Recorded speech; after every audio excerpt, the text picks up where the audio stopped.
Hey guys, this is Einar. I hope you're doing great today and welcome to this tutorial that concerns the phi coefficient.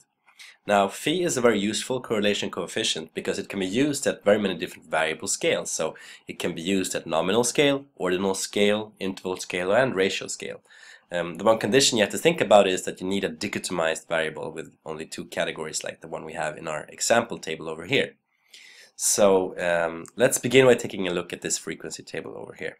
Now what I've done is I've colored the different cells according to the different parts of the formula that we're going to be calculating. So when you see BC here, well, that's B multiplied by C, and that's why they are the same color. We have AD here, and that's A multiplied by D, and that's why they are the same color. And what we're doing in this topmost part of the formula is we're calculating the weight of these different squares here. So if the weight will tend to be in AD, i.e. we have more frequencies in this part, we will tend to get a negative coefficient. And if we have more frequencies in these two cells together, we will have a positive coefficient. When it comes to these A, B, C, D, etc., we have them all here in the total columns. So we actually have everything we need to calculate this coefficient in the table down here with our frequencies. So we're just going to get right to it. First I'm going to write equal to, and I need a parenthesis for this topmost part of the formula. I'm going to calculate B multiplied by C. So I check my frequency table here and I see cell B is right there, so the corresponding cell is down here in the frequencies. I'm going to multiply this by cell C, B multiplied by C, which is this cell down here. And I'm going to subtract A multiplied by D from that, so I have my A cell there. Well, that corresponds to that part of our frequency table, multiplied by the D, which is the D cell there, just right there.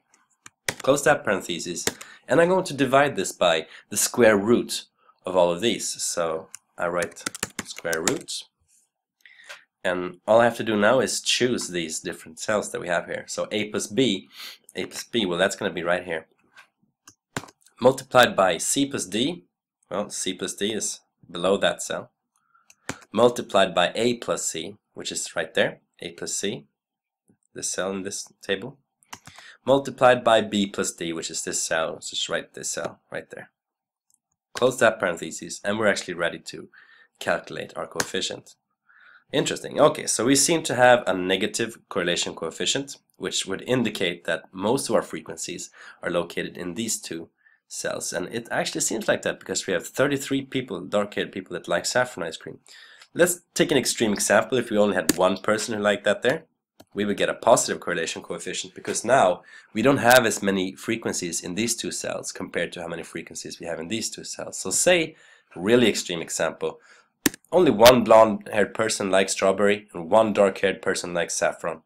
Meanwhile, we have 50 people, blonde-haired people that like saffron and 50 dark-haired people that like strawberry. We're going to get a really positive and strong coefficient, which is reflected in the phi coefficient here. So basically that's what it does. If we had an opposite relationship, so I had 50 people there and one person there, and I had 50 people there and one person there, we would get an equally strong coefficient, but it would be negative.